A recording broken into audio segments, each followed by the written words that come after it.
We're driven by the search for better. But when it comes to hiring, the best way to search for a candidate isn't to search at all. Don't search, match with Indeed.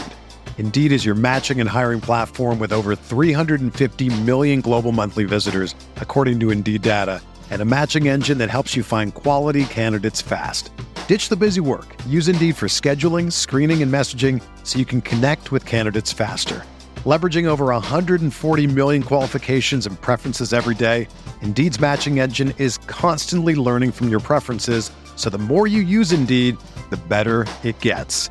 Join more than 3.5 million businesses worldwide that use Indeed to hire great talent fast. And listeners of this show will get a $75 sponsored job credit to get your jobs more visibility at Indeed.com/Blue Wire. Just go to Indeed.com/Blue Wire right now and support our show by saying that you heard about Indeed on this podcast. That's Indeed.com/Blue Wire. Terms and conditions apply. Need to hire? You need Indeed.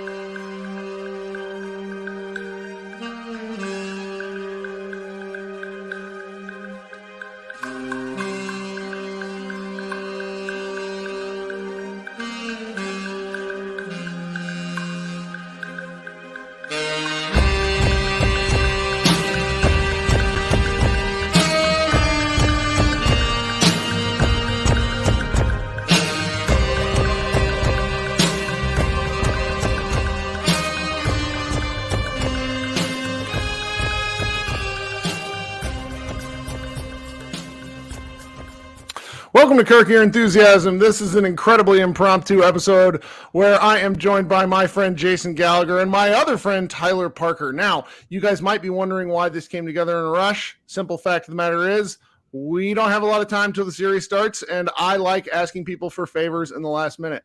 Guys, tell us your background together and why in the world you guys wanted to do this show, because I think you need this. You two need this before the Thunder play the Mavericks. Our background. First off, thanks for having me. I got so much to get off my chest. One of them, I didn't realize your intro music was so sexy. That's some sexy music. All right.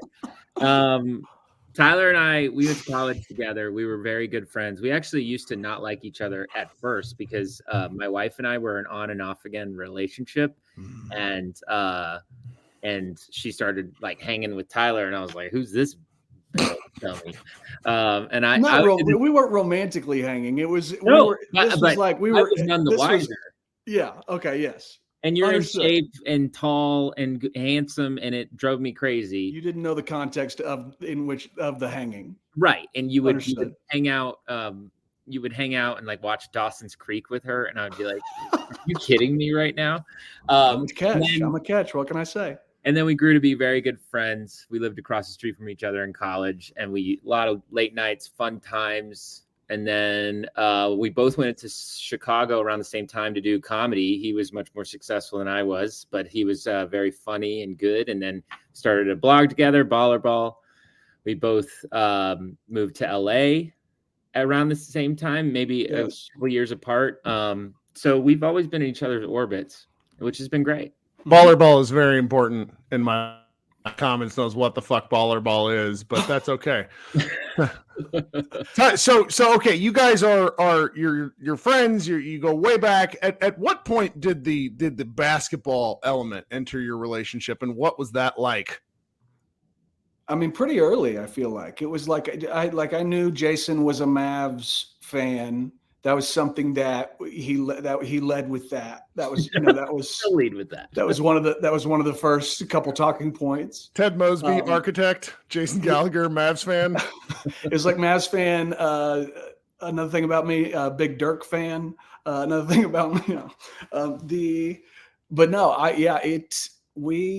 the basketball stuff kind of from jump. We would talk about it and stuff. I was playing at OBU, like I was on the team.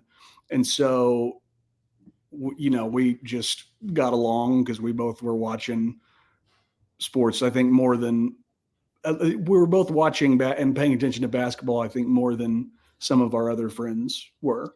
Yeah. And I'll just also add, it's all kind of coming back to me in the last like 48 hours because I've had some folks I've had some folks text me that are Oklahomans that said how big a dick I was back then.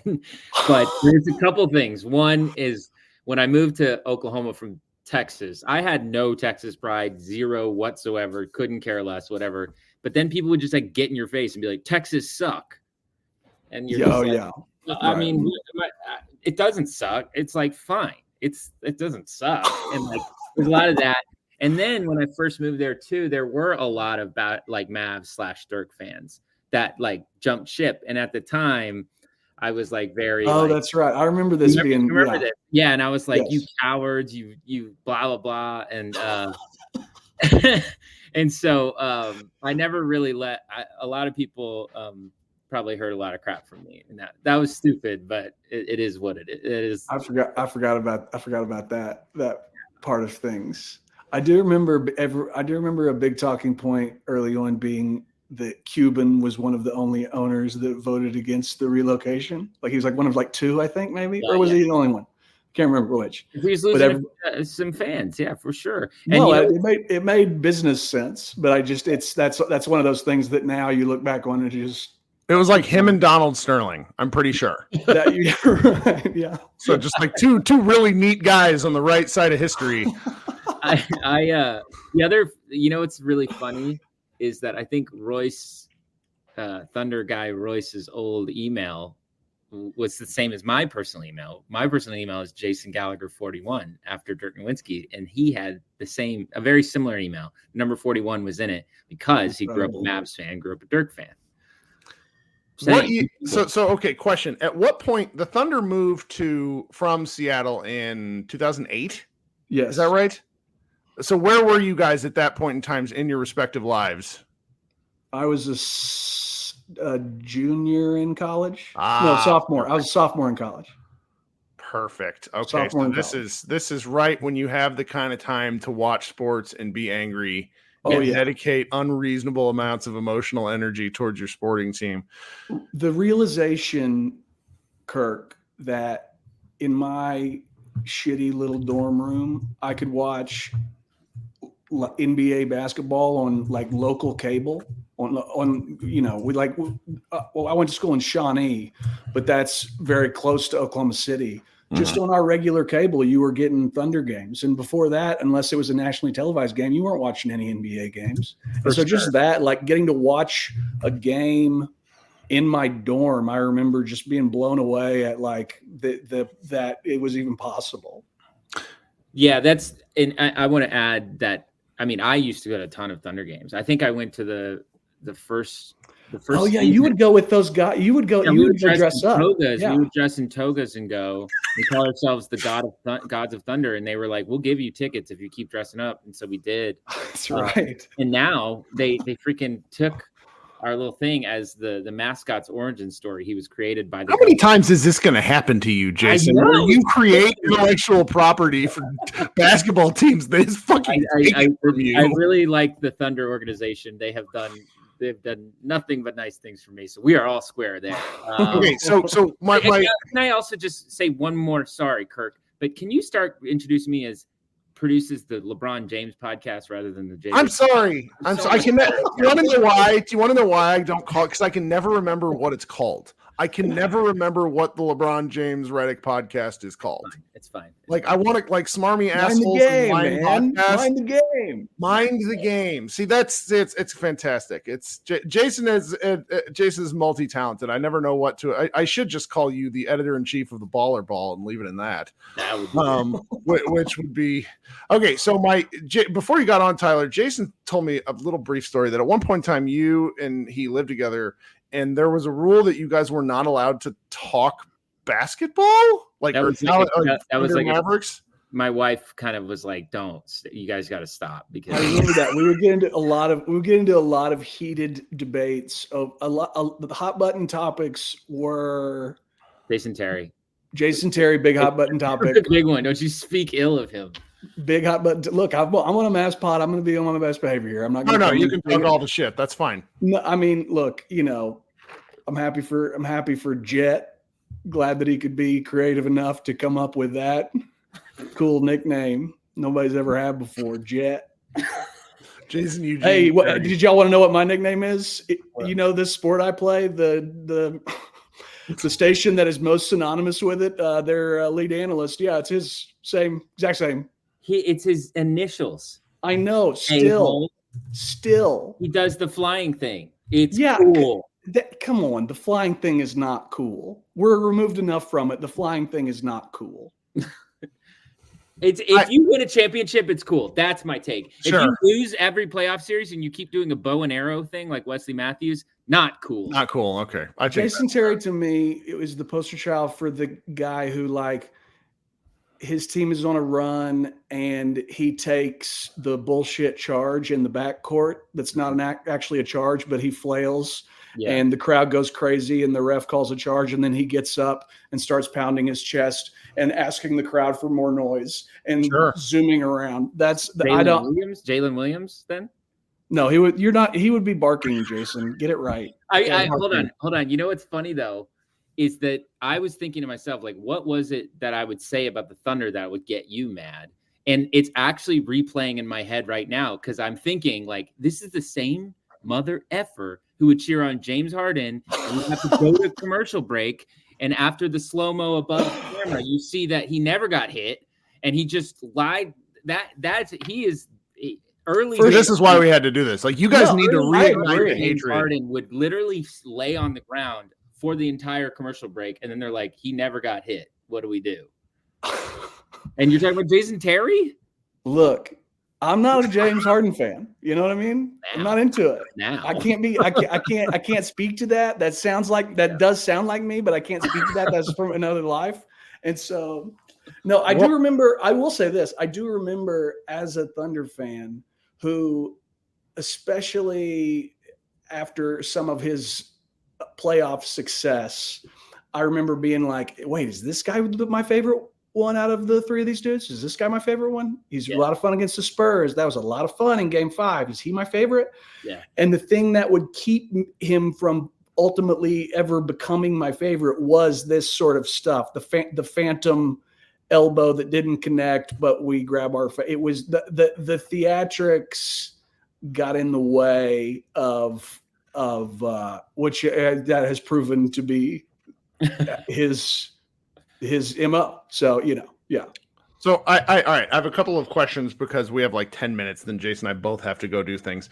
The first Tyler, who are some of your least favorite Dallas Mavericks? JJ Barea, for sure. Wow, fast. He had that on the clip. JJ Barea is my least favorite kind of instigator. And I understand I'm talking about a Mavs legend, and I respect that he did what he did at 5'5" or whatever he is. Obviously, incredibly skilled, and we know. Love it all. No, it's fine. No, this is pure hate. I need the hate. That's what this is about. This is such a touchy-feely series coming, and I need to be angry. He is the kind of player that would act like he wasn't an instigator. He wouldn't be loud and proud about his instigations. He would be tugging on shorts, giving little elbows, flopping, things like that, and taking advantage of the fact that he was small. I understand he had to do that in order to survive, but then he would act so above it whenever players would get mad at him. And he would be like, what are you? He would be incredulous that players would be frustrated with him when his entire thing is trying to get people mad at him. It's fantastic. Who else? Yes. Where does Salamedri fall in your? Oh my God, I did hate Salamedri so much. You want to know? I also hate Salamedri, so I get it.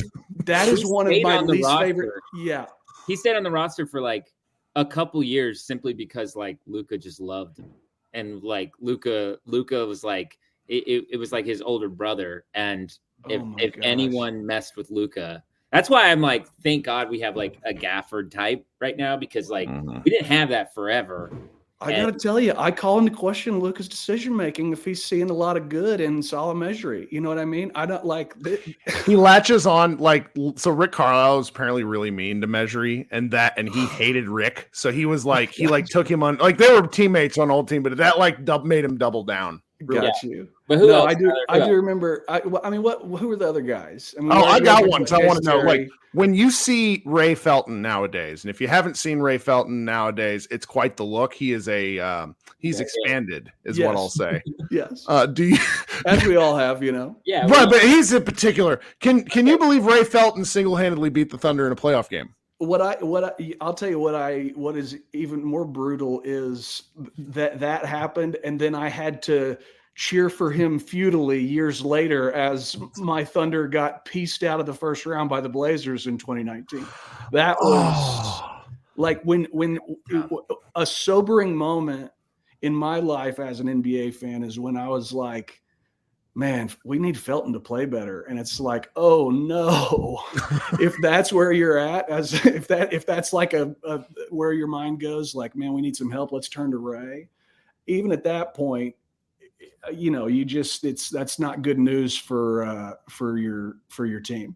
But that said, he always played very hard when he was with the Thunder. But yes, I do remember hating him during the series you're talking about. Jason, do you have any Thunder players beyond James Harden that you truly loathe? Man, not really. I didn't like Perk at the time. I remember. I haven't liked Perk since I was 17 years old, and I've discovered him out in Beaumont, Ozen, Texas. And he had a year where he went at Durant. It was just after he retired. That was a solid Perk year. But I didn't like him when he played.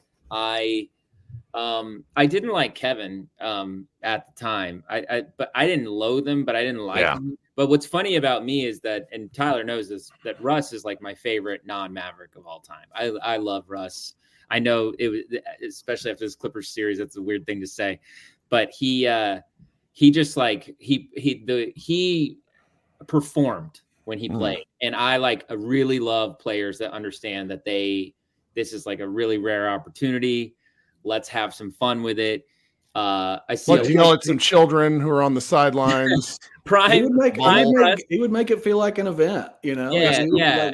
And I think Jalen Williams has a lot of that in him too. He seems to understand, you know, in terms of just straight performance. It's like he's going to be the one that when he hits a three, he's going to be the one that like looks in the stands. If they do eliminate the Mavericks in 7, he's going to be the one on the scorer's table probably. Yeah. So I think that that's why I've always loved Russ. He's just always so ferocious and fun. And so yeah, that is. And let me say this about because I want to say something positive about the Mavs because I have a lot of positive feelings towards the Mavs.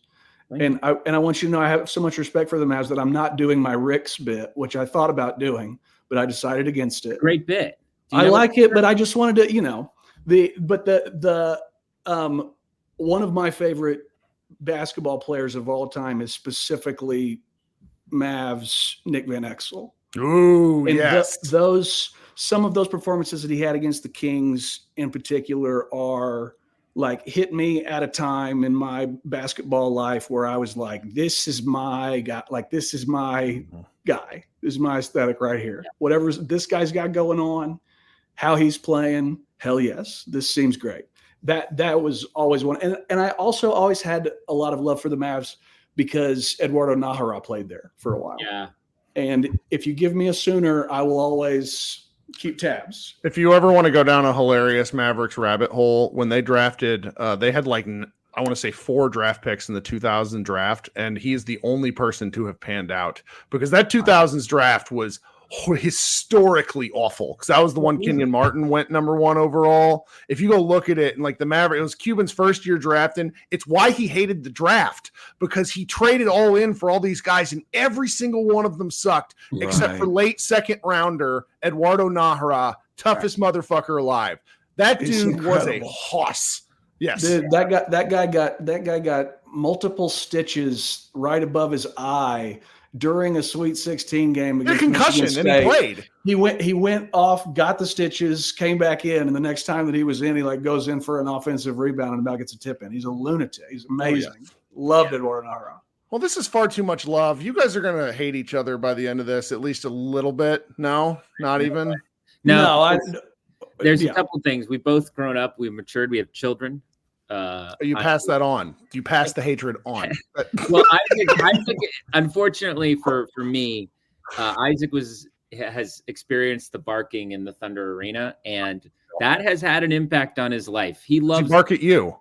He barks at everything. He needs good to back it down a little bit, because like I was saying this the other day, but like when I took him, like Isaiah Joe hit a 3 and he literally started just solo, was just like, bark, bark. And I was like, that's not when you do that. It makes me so happy. He really loves the barking. I mean, Luka is his favorite player, and I think that he.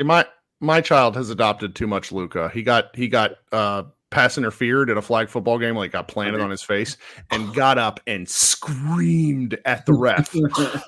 And Tyler, he's 8, so not great. It's not good. I will also say that the other really fun wrinkle to this series is that I think both crowds are pretty good, and they're very different in their goodness. Like the Thunder are like a steady drumbeat, but I do kind of think like the Mavs arena, when it gets loud, can get really like in those big. Yeah. I've always thought Dallas has a good crowd, and it might be because it's like it doesn't have the steady drumbeat. So like when they do defense, like very emotional. People don't do that, but like when it hits, it hits. And I'll be interested to see, because neither of them had great home away. You know, like the Clippers aren't a great home crowd, and neither are the Pelicans. So I think Luka like loves that environment. I think he's gonna like have a good time. I think it's close to a European environment because of the steadiness. It's like just the noise and the loud. I don't think anybody expects Luka to be intimidated, though. Like I think Thunder fans are know that they can be loud, but I don't think that they're out there like, we're going to be so loud, Luka's not going to know what hit him. You know what I mean? Like I think they know he's amazing.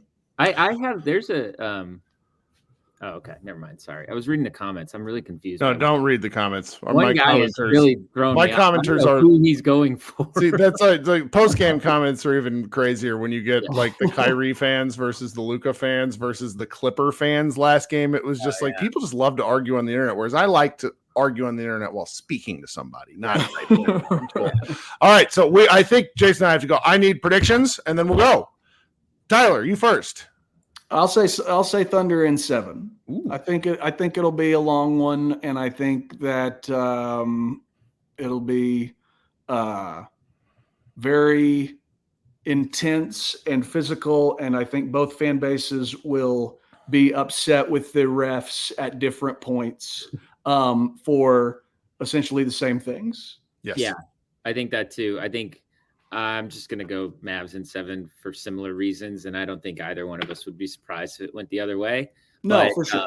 But it's going to be interesting just because like the narratives and stuff like that they're going to be kind of like the MVP stuff's going to come out. Like it's going to get a little annoying. It'll be interesting to see how annoying that gets. Like I'm really interested in the discourse around this series. You know what I mean? Yeah, no, it's got the potential to be one of those like, a lot of big sways, like maybe the Mavs win game 1 and Luka torches everybody for 44. And it's like, the king hath come again, and then like maybe the Thunder win the next 2 games and Luka kind of bothers them and Lou kind of bothers Luka and Luka still goes for 30 or something, but it's a little inefficient, whatever. And then people are like, well, is there a Luka stopper now? And then Luka goes for 35 on 14 shots in game. You know what I mean? Like, it feels like it would be very easy to get one of those.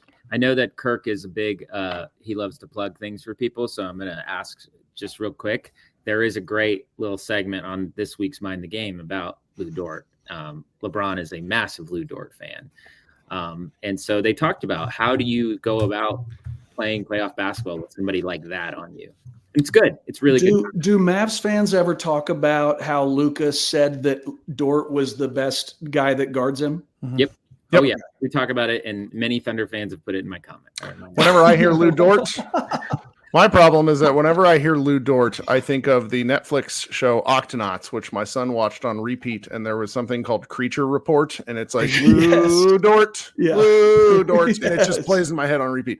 My wife is telling me I have to go immediately. You guys are absolutely the best. Find Jason at Mind the Game, and what is it called? Mind the Game? Mind the game. You got it right. Okay, he looked at me like I got it wrong. I'm like, am I that Say fucking LeBron stupid? pod. The It's LeBron fun. pod. Okay, yeah. Type LeBron James pod. You can find Tyler stuff on this cool little website called Amazon.com. A Little Blood, a Little and Dancing, a novel, which I will tell Tyler my dad's review of it later. It brought me to tears. Oh my gosh. And well, he In a bad way? Well, he's like, no, in a. It wasn't for me, which tickled me to pieces, but it was an outstanding novel. I cannot recommend it enough out there on Amazon. You can also find Tyler at Ringer, where he does all sorts of things, sometimes where I'm very confused as to if I'm watching a bit or not, and that's how good the acts are. Guys, thank you so much for taking time with me. I hope we enjoy the series, and maybe we will talk at another time. You guys are the best. Thanks, buddy. Always good. Yeah. Yep. Bye. Bye, y'all.